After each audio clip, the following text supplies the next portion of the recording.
Shalom. Ici, Éternel Insatisfait, Bro. Soif de Dieu sans limite.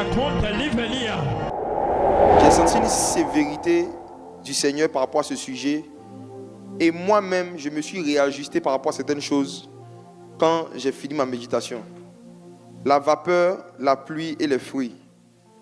Dieu est très, très regardant et très sévère en ce qui concerne le fait de porter des fruits. C'est ce que nous allons découvrir ce soir. Pourquoi est-ce que beaucoup de gens ont fréquenté beaucoup d'églises mais n'ont pas porté beaucoup de fruits? Pourquoi est-ce que beaucoup de personnes viennent dans beaucoup de programmes mais en dehors des programmes ne portent pas de fruits? Je me demande même si cette nouvelle génération de chrétiens qui est née de nouveau ces 5 dernières années sait c'est quoi qu'on appelle les fruits. Je me demande même si le mot les fruits, c'est ce que c'est. Quand le Seigneur dit qu'il veut qu'on porte beaucoup de fruits, c'est quoi les fruits? Et comment on sait qu'on est en train de porter du fruit ou pas? Ça sera vraiment le sujet fondamental que je vais aborder parce que mes frères et sœurs, Jésus revient. Ce n'est pas un slogan. Jésus est vraiment sur le point de faire ce qu'on appelle l'enlèvement de l'église. Et malheureusement, il y a beaucoup d'arbres sans fruits dans son jardin. Et c'est seulement ceux qui portent du fruit qui seront enlevés. Les autres vont rester sur la terre pour vivre beaucoup de souffrances, beaucoup de choses pendant des années avant qu'ils aient encore peut-être une chance de se repentir. Le Seigneur Jésus-Christ, sa volonté parfaite, c'est que chaque personne qui a cru en lui vive l'enlèvement de l'église, soit enlevée. Mais malheureusement, il ne vient pas enlever des gens qui sont à l'église. Il vient enlever des gens qui portent du fruit. Et c'est pourquoi le sujet des fruits et du fruit dans cette saison doit beaucoup nous intéresser. Ça sera vraiment un miroir spirituel que je vais partager avec vous. Et chacun devrait prendre ce miroir et regarder l'état de son âme, l'état de sa vie chrétienne, surtout l'état de ses quoi? L'état de ses fruits. Nous allons lire Genèse chapitre 1, verset 11. Je vais exhorter ceux et celles qui n'ont pas encore vérifié que leurs téléphones sont sur silence, pouvoir vérifier pour ne pas que nous puissions entendre des sons étranges pendant le culte. Genèse 1, verset 11. Puis Dieu dit que la terre produise de la verdure, de l'herbe portant de la semence, des arbres fruitiers dont du fruit selon leur espèce, et ayant en eux leur semence sur la terre. Et cela fut ainsi. La terre produisit de la verdure, de l'herbe portant de la semence selon son espèce, et des arbres donnant du fruit et ayant en eux leur semence selon leur espèce. Dieu vit que cela était bon. Amen. Nous sommes dans Genèse chapitre 1, le premier chapitre de la Bible. D'après ce que nous lisons, Dieu venait de créer les arbres et les arbres fruitiers, les arbres qui donnaient des fruits. Les arbres fruitiers, Dieu venait de créer les arbres fruitiers. Dans Genèse chapitre 1. Si on évolue, on va dans Genèse chapitre 2 et qu'on lit à partir du verset 5, on fait une découverte étonnante. Genèse 2, verset 5. Aucun arbuste des champs n'était encore sur la terre, et aucune herbe des champs ne germait encore, car l'Éternel Dieu n'avait pas fait pleuvoir sur la terre, et il n'y avait point d'homme pour cultiver le sol. Amen. Dans Genèse chapitre 1, on nous dit qu'au 3e jour, Dieu a fait pousser les arbres fruitiers. Et dans Genèse chapitre 2, on dit aucun arbuste n'était encore sur la terre. Ça veut dire que même un petit arbre, il n'y avait pas. Vous voyez, c'est ce genre de choses qui font que des intellectuels, lorsqu'ils lisent la Bible de façon chronologique, disent qu'il y a des contradictions dans la parole de Dieu. Parce que comment un Dieu a créé quelque chose dans Genèse chapitre 1 et dans Genèse chapitre 2, on nous dit qu'il n'y avait aucun arbre sur la terre. Chaque fois que vous lisez des versets qui semblent se contredire, c'est qu'il n'y a pas de contradiction, il y a juste des révélations.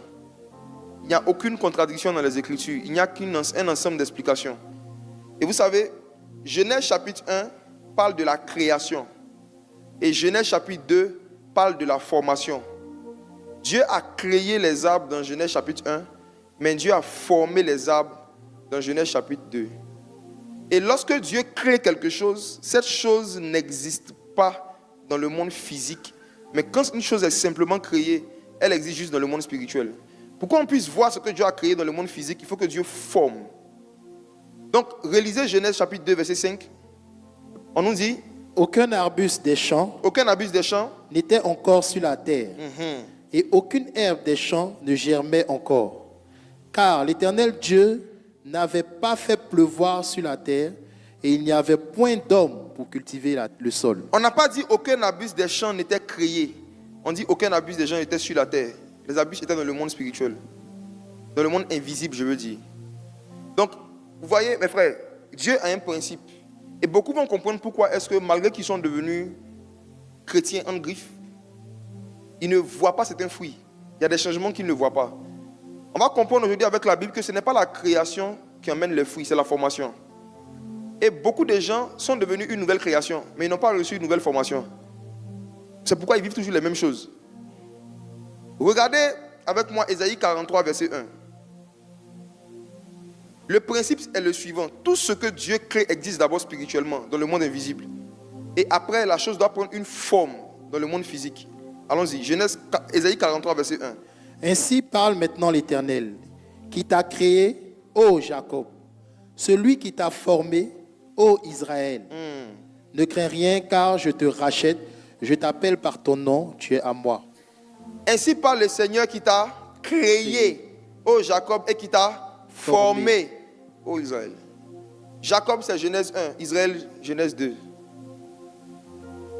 Mes frères et sœurs, j'aimerais que vous posiez une question. Est-ce que vous avez été formé? Ou bien vous avez juste été créé?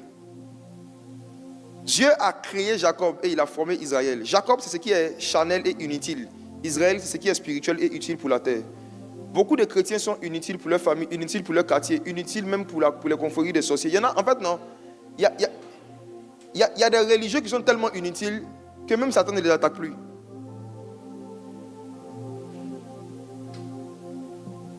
Tout ce qui est créé mais qui n'est pas formé est inutile pour la terre. Tout ce qui est créé mais qui n'est pas formé ne peut rien produire comme fruit sur la terre. Rien. Rien. Rien. Mes frères, la Bible dit que celui qui croit en Jésus devient une nouvelle création. C'est ce verset même qui explique le manque de fruits dans la vie de beaucoup de croyants. Les gens sont restés au stade de la création. Ils sont devenus de nouvelles créations. Mais combien, parmi ceux qui sont nés de nouveau, après la nouvelle naissance, ont cherché des formations? Les gens méprisent les formations, mais ils mettent l'accent sur les sensations. Je vais en parler tout de suite. Je commence à être fatigué de beaucoup de concerts chrétiens qui ne produisent ni de nouvelles créations et qui ne donnent pas de nouvelles formations, mais qui créent juste de nouvelles sensations.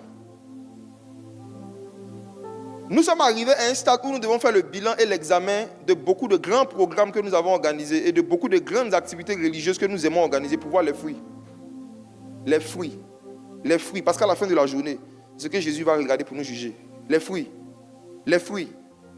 Mes frères et sœurs, se convertir à Jésus, croire en Jésus, ce n'est pas suffisant.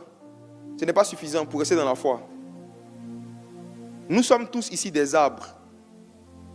Le jardin aujourd'hui, c'est l'église. Nous sommes tous des arbres. Mais parmi nous ici, il y a les arbres créés et il y a les arbres formés. Il y en a qui sont restés dans Genèse chapitre 1.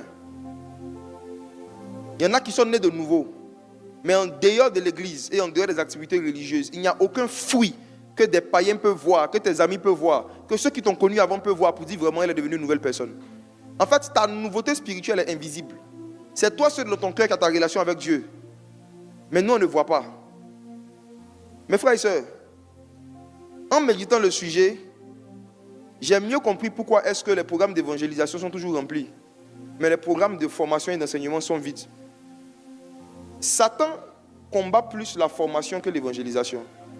Satan combat plus les séances d'études bibliques que les séances d'évangélisation. Parce que Satan sait que l'évangélisation crée, mais c'est l'enseignement qui forme. Et il sait que tous ceux qui ont été créés mais qui n'ont pas été formés vont revenir vers lui. Tout ce qui n'a pas été affermi, tout ce qui vient au monde mais qui n'est pas affermi meurt. Mettez un enfant au monde aujourd'hui et ne le couvrez pas, ne le pommadez pas, ne le lavez pas. Si vous n'entretenez pas l'enfant, au bout de 5-6 mois, il va mourir. Tout enfant qui naît mais qui n'est pas nourri meurt. Donc le diable sait que si tu es né de nouveau, mais que tu n'es pas nourri spirituellement, tu vas mourir spirituellement et tu vas revivre comme un païen. Et c'est ce qui explique le fait qu'il y a beaucoup de gens qui lèvent leurs mains, je donne ma vie à Jésus, mais 6 mois après, quand tu les vois, ils ont toujours la même forme. Il n'y a rien qui a changé dans leur vie. Pourquoi? Parce que même les églises, un moment, dans la distraction, dans le vent qui est en train de souffler sur les nations, ont mis plus l'accent sur l'évangélisation que sur le discipulat. Jésus est ressuscité et après sa résurrection, la Bible dit que pendant 40 jours, il a réuni ses disciples et il leur a parlé des choses qui concernent le royaume des cieux. En d'autres termes, il a organisé un temps d'enseignement de 40 jours, un séminaire de 40 jours d'enseignement, il n'y avait aucun miracle. Actes chapitre 1, 40 jours d'enseignement. Pourquoi? Parce que ses disciples, à cause de sa résurrection, étaient devenus une nouvelle création. Il fallait maintenant qu'il leur donne une nouvelle formation. Tout ce qui est créé mais qui n'est pas formé meurt et retourne en arrière. J'aimerais parler surtout aux nouveaux convertis. Vous vous êtes baptisés, bravo. Vous avez pris la décision de laisser le monde, de venir en Jésus, bravo. Mais la question que vous devez vous poser, est-ce que dans 5 ans et dans 2 ans, vous serez toujours dans la sanctification? Les péchés que vous avez décidé de laisser pour marcher avec Jésus, est-ce que vous pouvez faire des mois, des semaines et des années sans qu'on vous reprenne dans les mêmes choses? C'est notre souhait à tous. Vous souhaitez que ce soit le cas. Je souhaite que ce soit le cas. Mais écoutez-moi, dans le monde spirituel, on n'atteint pas ses objectifs par souhait. On atteint ses objectifs par discipline. Ce n'est pas ce que vous souhaitez qui va vous arriver. C'est ce pourquoi vous prenez une discipline. Ce ne sont pas les désirs qui s'accomplissent lorsqu'on se convertit. Ce sont les Écritures qui s'accomplissent. Donc si vous ne cherchez pas à connaître les Écritures et à être attaché aux Écritures à un certain niveau, vous n'allez pas porter beaucoup de fruits. Vous n'allez pas porter beaucoup de fruits. Le diable est vraiment en train de se battre pour qu'il y ait une génération de gens qui soient une nouvelle création, mais qui restent juste dans une nouvelle création. Aucun n'abuse des champs. Aucun n'abuse. J'aime Genèse 2, verset 5, parce que abuse, c'est un petit arbre. Ça veut dire qu'il n'y avait rien même. Pourquoi? Parce que Dieu n'avait pas fait pleuvoir. Et puis on nous dit après au verset 6 que Dieu faisait monter une vapeur pour arroser le jardin. Voici ce qui va arriver à ceux qui aiment les cultes, les activités chrétiennes, les chansons chrétiennes, mais qui ne portent pas du fruit. Voici ce qui va leur arriver. Il y a 2 catégories de personnes qui viennent beaucoup dans les églises, mais qui ne portent pas de fruits. Il y a les nouveaux baptisés, puis il y a les anciens baptisés. Je commence par qui? Il y a les nouveaux baptisés, et puis il y a les anciens baptisés. Il y a commencé par les nouveaux. Matthieu chapitre 3, verset 5 à 10. Les habitants de Jérusalem. Matthieu 3, verset 5. Oui, c'est ça, allons-y. Les habitants de Jérusalem, de toute la Judée et de tout le pays des environs du Jourdain, se rendaient auprès de lui et, confessant leurs péchés, ils se faisaient baptiser par lui dans le fleuve du Jourdain. Ils ont confessé, ils se sont baptisés, ensuite. Mais voyant venir à son baptême beaucoup de pharisiens et de sadducéens, il leur dit: race de vipères, qui vous a appris à fuir la colère à venir? Produisez donc du fruit digne de la repentance. Et ne prétendez pas dire en vous-même: nous avons Abraham pour père. Car je vous déclare que de ces pierres-ci, Dieu peut susciter des enfants à Abraham. Verset 10. Déjà, la cognée est mise à la racine des arbres. Tout arbre donc qui ne produit pas de bons fruits sera coupé et jeté au feu. Tout arbre qui ne produit pas de bons fruits sera coupé et jeté au feu. Le feu là, c'est quoi? C'est pas l'onction, hein? C'est l'enfer. Mais frère, le sujet est sérieux, écoutez ceci. Des gens viennent se baptiser. Et au lieu de les encourager, disent bravo, bon, félicitations, joli baptême. J'en dis, venez vous baptiser. Hein. Et quand vous allez finir, produisez des fruits dignes de la repentance. Pourquoi? Parce qu'il y a une machette que Dieu a mis sur chaque arbre, sur chaque nouveau baptisé.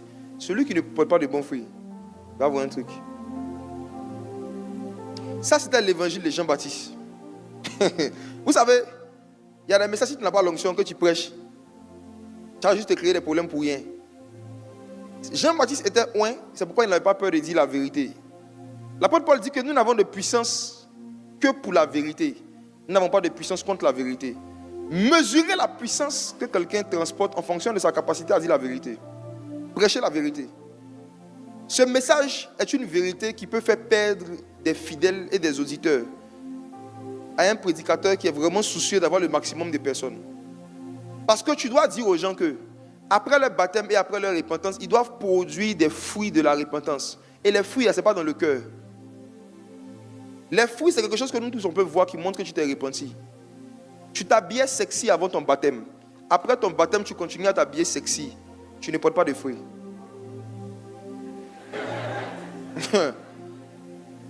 Les fruits dignes de la repentance, ce sont des actions extérieures que tu poses, que nous tous on peut voir, qui nous prouvent que tu as changé.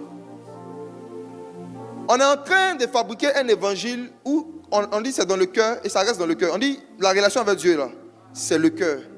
Et puis ça reste dans le cœur. Mais frère, c'est une séduction. C'est une grosse séduction. C'est une grosse séduction. Les fruits ne sortent pas à l'intérieur du tronc d'un arbre, ça sort sur les branches. Les fruits là, ce n'est pas quelque chose qui est dans le cœur de l'arbre. Ça est sur les branches. Ce qui est dans le cœur, on appelle ça la sève. Le Seigneur n'a pas dit de produire la sève, il dit les fruits. Il y a des actions publiques, il y a des actions visibles de tout ce que tu dois poser. Pourquoi on voit que vraiment tu as changé. Tu étais alcoolique, tu dis que tu as donné ta vie à Jésus. Mais tu continues toujours à t'asseoir dans les after-work avec tes amis qui boivent. Tu ne portes pas de fruits. La Bible dit dans Somme chapitre 1, malheur à celui qui s'assoit en compagnie des pécheurs. Tu sais, tu n'as même pas besoin de boire. Juste le fait de passer plus de temps avec des gens qui sont en train d'offenser le Saint-Esprit que de passer du temps avec des gens qui cherchent le Saint-Esprit. Tu es déjà dans le faux. Tu attristes déjà le Seigneur. Lequel parmi nous va se réjouir? Lequel parmi nous va se réjouir de voir son enfant en train de prendre un poids avec ses ennemis? Qui? Somme chapitre 1, verset 1 est clair. Celui qui marche en compagnie des méchants, qui s'assoit en compagnie des moqueurs, en train de montrer qu'il est un arbre qui ne porte pas de fruits. Celui qui évite certaines compagnies et qui médite la parole de Dieu jour et nuit, il est comme un arbre planté près d'un courant d'eau qui porte du fruit en sa saison. Écoute-moi, si ton amour pour les compagnies des gens qui fument, qui boivent, qui sont dans la débauche est toujours présent, et te dis la vérité, tu ne t'es pas repenti. Dieu n'est pas encore rentré dans ton cœur. Tu sais pourquoi? Le Seigneur dit dans sa parole, n'aimez pas le monde ni les choses qui sont dans le monde. Si quelqu'un aime le monde, l'amour du Père n'est pas en lui. Il y en a, ils n'ont pas l'amour du Père, ils ont l'amour de la MSA. C'est possible d'aimer une communauté. C'est possible d'aimer, en fait, c'est possible d'aimer une atmosphère sans aimer Dieu. C'est possible d'aimer en fait une ambiance, mais sans aimer Dieu. C'est très possible. Je me rappelle quand j'étais un païen, il y a une église que j'aimais fréquenter parce que le groupe musical jouait bien. J'aimais le groupe musical. J'aimais beaucoup le groupe musical. Au point où les parties où je me concentrais, c'était vraiment pendant la louange et l'adoration. Dès que le pasteur commence à chercher de connecter, ce n'est pas pour lui que je suis venu. Mes frères et sœurs, Jean ici a parlé aux nouveaux baptisés. Les nouveaux baptisés, je vais vraiment vous parler. Vous êtes beaucoup dans l'église. Même si vous n'êtes pas venus, vous allez m'écouter en ligne forcément. Produisez des fruits dignes de la repentance. C'est-à-dire posez des actions que vos parents peuvent voir, que vos amis du quartier peuvent voir, que ceux qui vous ont connus comme païens peuvent voir, qui montrent vraiment que vous avez changé. Et ça commence par l'apparence. Je vous dis que ça commence par l'apparence. Je dis que ça commence par l'apparence. Ça commence par l'apparence. Ça commence par l'apparence. Quand nous étions petits, c'était seulement les femmes qui portaient des habits sexy ou envoyaient leurs cuisses. Aujourd'hui, les garçons portent mini. Actuellement, là, il y a des garçons qui portent culottes, on voit leurs poils, on voit leurs cuisses. Ils se promènent à Abidjan en culottes ou on voit leurs cuisses. S'ils n'ont pas Christ en eux, qu'ils fassent ce qu'ils veulent, même vous qui avez Christ en vous, produisez des fruits dignes de la repentance. Votre corps est devenu le temple du Saint-Esprit. Hein? Votre corps est devenu le temple du Saint-Esprit. Les garçons qui portent habits décolletés et puis on voit leur sein. Hein? Arrêtez ça. Hein? Votre corps est devenu le temple du Saint-Esprit. Votre corps est devenu le temple du Saint-Esprit. Votre corps est devenu le temple du Saint-Esprit. Après la conversion, il faut se soucier de produire des fruits dignes de la repentance. Regardez, le mot qui est choisi dans ce verset, ce n'est pas porter des fruits, c'est produisez. Il y a des fruits. Regardez, le mot qui est choisi dans ce verset, ce n'est pas porter des fruits, c'est produisez. Il y a des fruits qu'on produit et il y a des fruits qu'on porte. Les fruits qu'on porte, je vais en parler après. C'est le Saint-Esprit qui fait. Toi, tu ne fais rien, tu portes. Mais produire, ça veut dire que c'est toi-même qui fais. Produisez des fruits, produisez. Posez des actions qui montrent vraiment que vous prenez Dieu au sérieux, que vous respectez votre corps. Que vous respectez le temple du Saint-Esprit. Posez des actions qui montrent que vous n'avez plus le désir de séduire. Posez des actions qui montrent que vous êtes conscient que votre corps n'est pas à vendre. Produisez du fruit digne de la repentance. Dans certaines entreprises, tu as du mal par l'apparence à voir qui est chrétien, qui n'est pas chrétien. La secrétaire du lait est sexy. La PDG chrétienne aussi est sexy. Comment je vais la reconnaître? C'est juste qu'il y a une qui parle en langue. Le parler en langue n'est pas un fruit. Hein. Ce n'est pas un fruit de l'esprit. Hein. Ce n'est pas un fruit de l'esprit. Ce n'est pas un fruit de l'esprit. Vous savez, Adam, lorsqu'il s'est éloigné de Dieu, ce qui a montré qu'il s'était éloigné de Dieu, c'est que Adam avait fait un cache-sexe. Il a pris des feuilles d'un arbre et il a mis seulement sur son sexe. C'est tout. L'une des premières actions qu'Adam a posées, qui a montré qu'il n'avait pas de relation avec Dieu, c'est le fait qu'en s'habillant, il n'avait pas le souci de couvrir tout son corps. La première action qu'Adam a posée, qui a montré qu'il n'avait plus de relation avec Dieu, c'est qu'il s'est dit que tant qu'on ne voit pas mon sexe, je ne suis pas nu.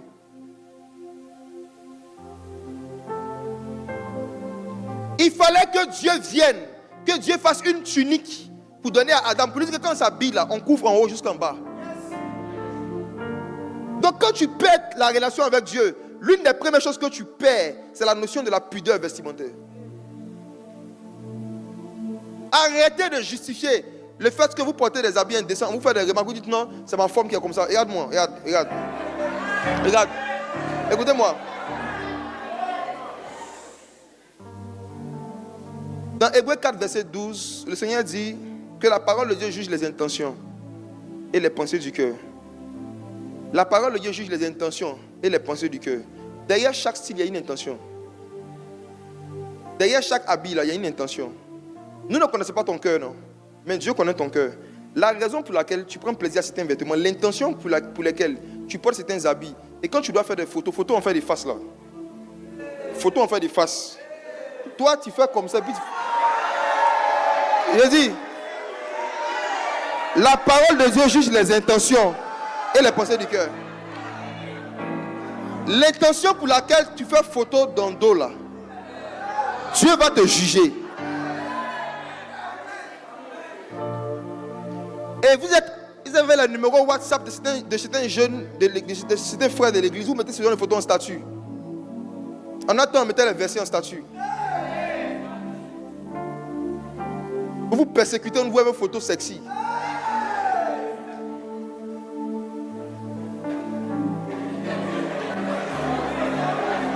Produisez des fruits dignes de la repentance. Derrière chaque publication, il y a une intention. Dieu connaît nos cœurs. Dieu connaît nos cœurs.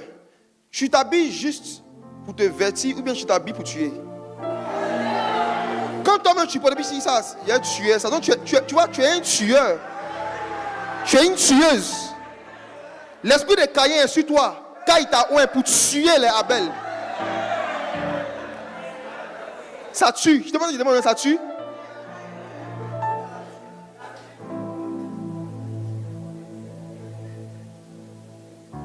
La première chose que Dieu a traité dans la vie d'Adam et Ève, quand il est venu vers eux, c'était leur habillement. C'était leur habillement. Vous allez voir que dans la suite de l'histoire, des gens sont venus poser une question à Jean-Baptiste.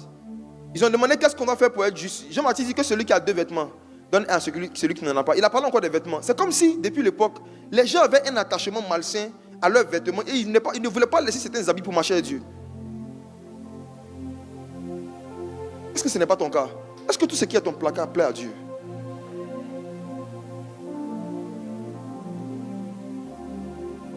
Est-ce que tout ce qui est dans ton placard plaît à Dieu? Même tes photos là, dans ton téléphone là. Il y en a vous êtes convertis, mais vous n'avez pas encore fait le ménage de vos albums. Hein? Il y en a ici qui avaient des dossiers de films porno, vous n'avez pas encore supprimé. Vous ne regardez plus, mais ça n'a pas disparu quand même. C'est là au cas où. Au cas où il y a une urgence. Produisez des fruits dignes de la repentance. Il y a des choses que vous devez supprimer. Tu es un frère, tu t'es converti. Ça fait un moment, mais il y a un paquet de préservatifs quelque part dans ta chambre que tu n'as pas encore jeté. Produisez des fruits dignes de la repentance. Tu as une soeur, tu n'es pas marié, tu as une nuisette. Tu fais quoi ça?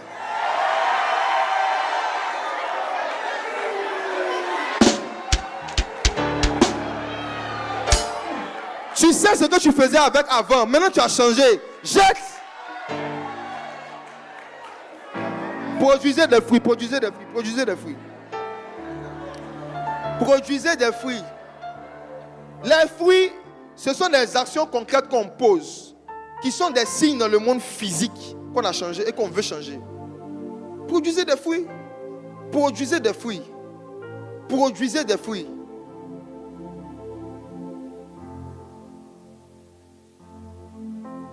Beaucoup de nouveaux baptisés se contentent comme ces gens dans Matthieu 3, juste de se faire baptiser et s'arrêter là. Jean dit non, arrêtez, faites attention. Après le baptême, produisez des fruits. Produisez des fruits, faites des efforts pour débarrasser des choses qui faisaient partie de votre ancienne vie et qui entretenaient cet style de vie. Produisez des fruits dignes de la repentance. Produisez des fruits. Produisez des fruits.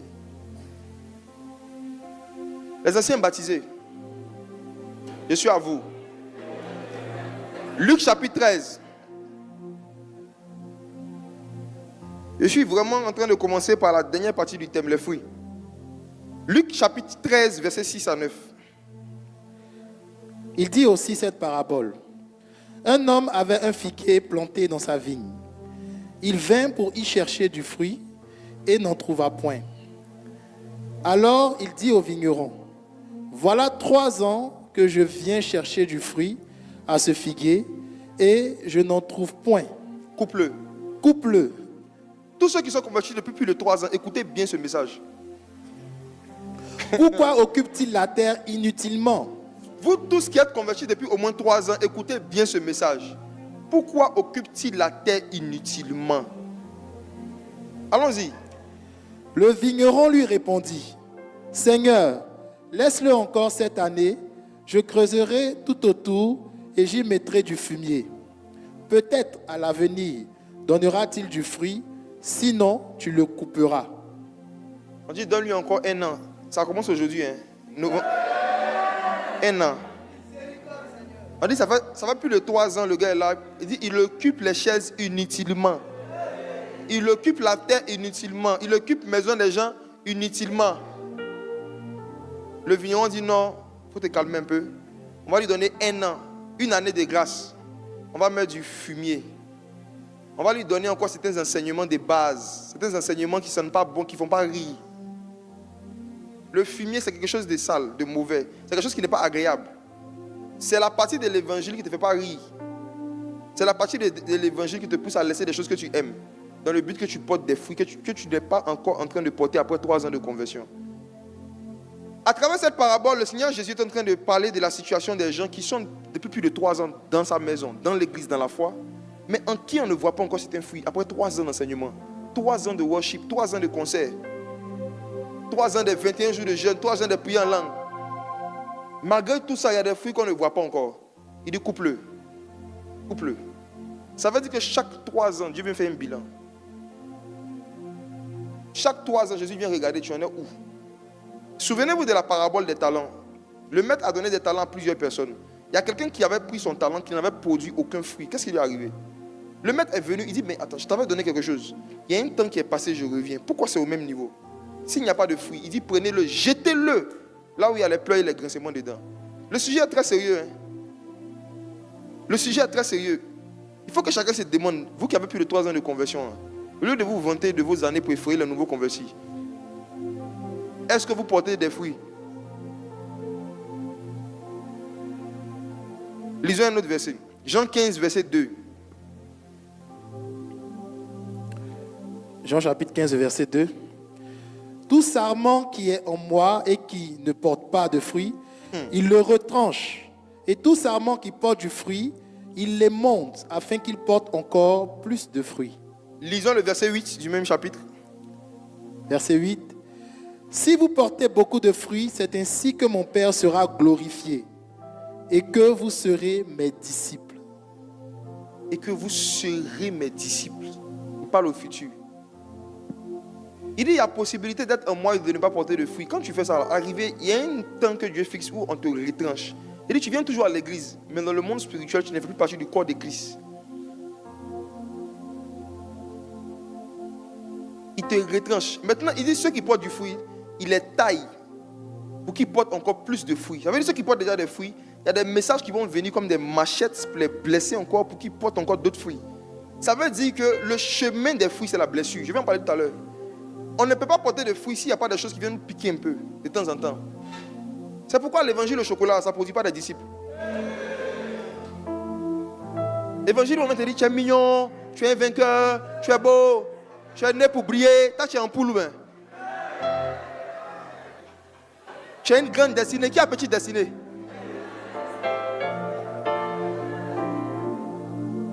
Mes frères et sœurs, il ne reste plus beaucoup de temps, Jésus revient. Et entre le temps où il doit revenir et le temps où nous sommes là, il y a trop de fruits qu'on n'a pas encore commencé à porter. On est trop en retard sur beaucoup de choses. C'est pourquoi ce n'est pas sage et intelligent de prendre son temps pour aller répondre à des clashs sur Internet. Quand tu regardes ta vie, tu regardes ton âge, tu regardes le nombre d'années que tu as dans la foi, tu regardes le nombre de fruits que tu vois, est-ce que tu es sûr que le temps suffit? Même Satan dans Apocalypse 12 a dit qu'il lui reste peu de temps. Depuis plus de 1000 ans, il lui reste peu de temps. Il y a 1000 ans, Satan a dit qu'il lui reste peu de temps. Maintenant, toi, tu viens d'arriver sur la terre, ça fait pas 60 ans. Tu ne sens pas qu'il te reste peu de temps.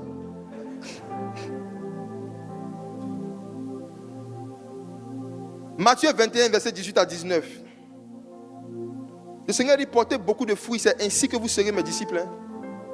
Donc lui-même, là, il reconnaît ses disciples par leurs fruits, pas par leur nom, ni par les chansons qu'ils chantent.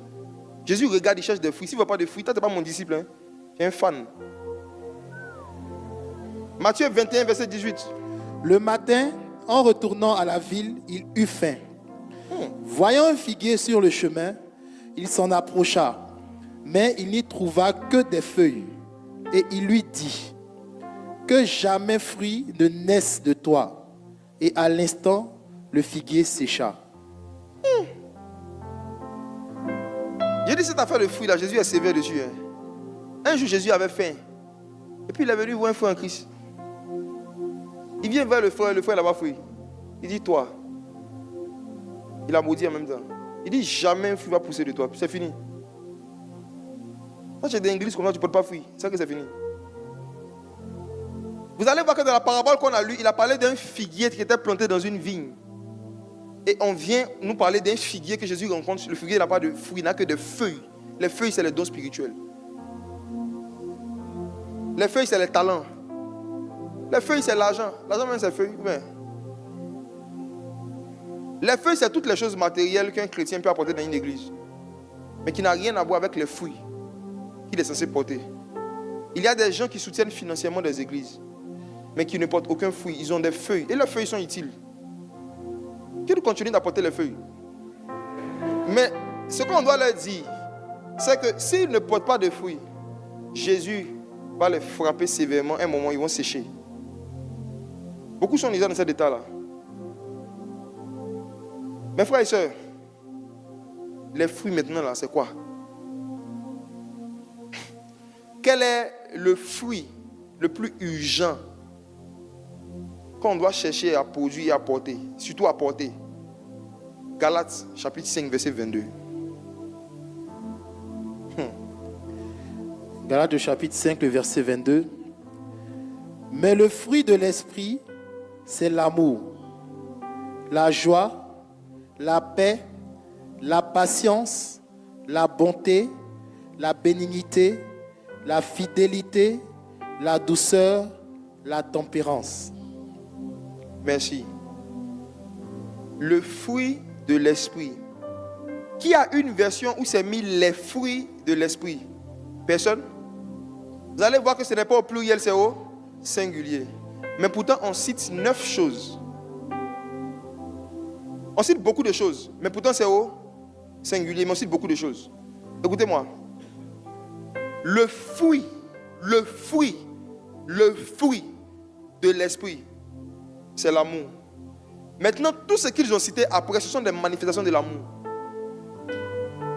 Le fruit de l'esprit, c'est un type d'amour qui ne se manifeste pas par des poèmes, mais qui se manifeste par la joie, la paix. C'est un type d'amour qui ne se manifeste pas par des fleurs et par des transferts, mais ça se manifeste par la patience. Le fruit de l'esprit, c'est la façon dont l'esprit aime. La façon d'aimer du Saint-Esprit. C'est ça que Jésus veut voir en nous. Hein. Tout le reste, là, ça ne l'intéresse pas. Jésus dit, dans Jean 13, verset 35, que nous allons lire. On peut prendre ça? Jean 13, 35. Voici comment on va reconnaître les arbres qui portent du fruit. Jean 13, 35. Jean 13, 35. Oui. À ceci, tous connaîtront que vous êtes mes disciples. Comment on reconnaît que vous êtes mes disciples? Si vous parlez en langue, Non, si vous prophétisez, non. c'est quoi? Si vous avez de l'amour les uns pour les autres. Restons sur ce verset ce soir. Restons sur ce verset. Chacun va se reconnaître, chacun va se mirer un peu. Jésus dit, voici le critère de reconnaissance de ses disciples. Ou encore, voici le critère de reconnaissance des arbres qui portent du fruit. L'amour. Il a cité une seule chose et puis il a laissé. Il dit l'amour, c'est tout. Hein. Écoutez, quand vous voyez une Mercedes, on n'a pas besoin d'écrire Mercedes là-dessus pour que vous sachiez que c'est une Mercedes. Comment on reconnaît une Mercedes? Par le logo. Ce qu'on appelle un logo, là, c'est ce qui t'aide à reconnaître une organisation, un groupe. Tu sais à quel groupe la voiture appartient en fonction du logo qui est sur la voiture, même s'il n'y a pas d'écriture. Le logo des chrétiens, c'est l'amour. Il y a beaucoup de chrétiens sans logo. Mais ils prennent le nom de Jésus pour faire drapeau. Je vais aller en détail dans comment est-ce qu'on reconnaît ce fruit. Et tu vas voir si tu as ça vraiment.